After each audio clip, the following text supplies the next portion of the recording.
naturellement pour ceux qui font des voyages internationaux ou à un moment donné on pense dans une langue ou dans une autre.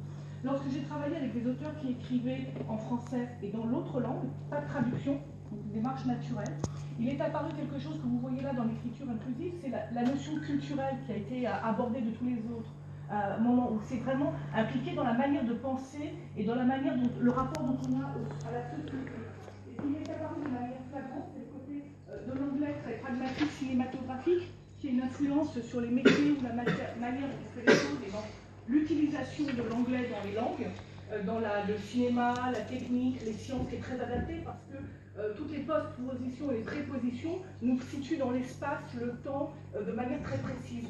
L'italien, par rapport au français, puisque là on est dans l'écriture inclusive, le rapport à l'autre, le féminisme, le rapport à l'homme et le rapport de la manière dont on se situe, quand on dit que les Italiens sont très axés sur tout ce qui est design. Mais tout le vocabulaire en italien, pour ceux qui parlent italien, c'est sur le visuel. Nous, en tant que Français, dans la langue française, on est sur le gustatif. Et c'est vrai qu'on retrouve nos matières d'excellence au niveau des métiers, au niveau de la cuisine, au niveau de l'art, qui sont en rapport avec la langue. Donc effectivement, ce que l'on pressentit, et ce que l'on sent de manière plus ou moins à droite ou maladroite, c'est de sentir que la manière dont on va s'exprimer avec la domination du masculin, du féminin, dans la manière dont ça a été enseigné très justement, dont il a dit, où on n'a pas forcément conscience, c'est une règle, point, on ne se pose pas la question s'il y a du rapport supérieur ou inférieur. Et l'autre point, donc ça c'est juste sur l'aspect culturel, donc on représente tout. Le jeune homme disait de manière tout à fait juste, et la jeune fille qui a fait l'anthropologie, je l'invite à se pencher sur l'épisode au niveau de l'histoire du Québec. Quand on parle de matriarcat, si on décide de ne pas d'utiliser, c'est ce qui fait qu'on va être plus fort ou moins fort dans ce que l'on va, l'idée qui va passer. Les Québécois, pourquoi au Québec ils parlent toujours français? C'est parce qu'à un moment donné, lorsque le Québec a été vendu, les femmes, c'est passé par elles, donc je parle du matriarcat de fait, ont décidé de ne pas parler anglais. Les Anglais ont décidé de supprimer tout ce qui était l'enseignement français. Il ne restait plus qu'une Bible dans les églises et un livre de grammaire. Et tous les dimanches, ils apprenaient la grammaire et le français et ils tournaient la page qu'une fois que tout le monde connaissait la leçon. Donc c'est passé par les femmes dans la décision. Si le Québec parle encore français aujourd'hui, c'est parce qu'ils l'ont décidé. Donc quelle que soit l'influence ou la force politique, morale, sociétale, si le fondement de la société ne veut pas quelque chose ou veut quelque chose, ça passe ou ça ne passe pas. La résistance, elle est intérieure ou elle ne l'est pas. Ça ne leur a pas dérangé d'apprendre une écriture qui est plus masculine alors.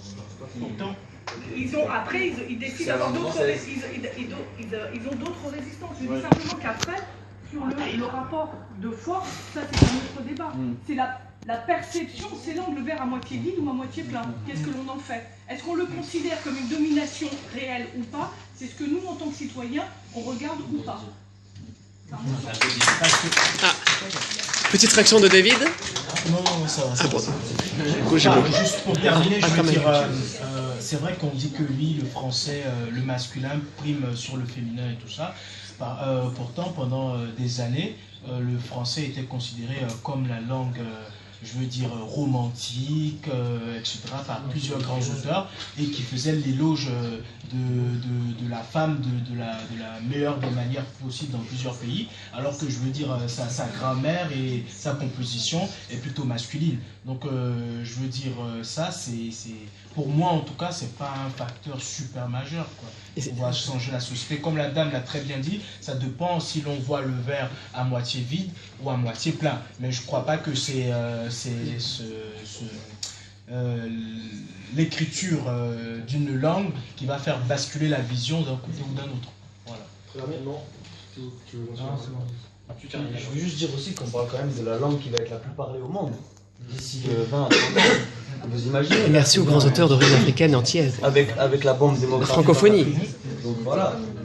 Peut-être pour nous ça va être plus dur d'imaginer les pays en Afrique et tout ça, à changer, à réapprendre un nouveau français, etc. Donc moi... Tape le sujet. Voilà, pour terminer, je vais juste vous poser une question auquel vous ne répondrez pas parce qu'on n'a pas le temps. Vous pensez que c'est applicable vraiment? Vous avez vu le niveau des élèves aujourd'hui en français, quoi? Si on leur communique la sous-titrage. Justement, si on peut encore apprendre le français, on peut leur apprendre autre chose. C'est ça, mais merci à vous.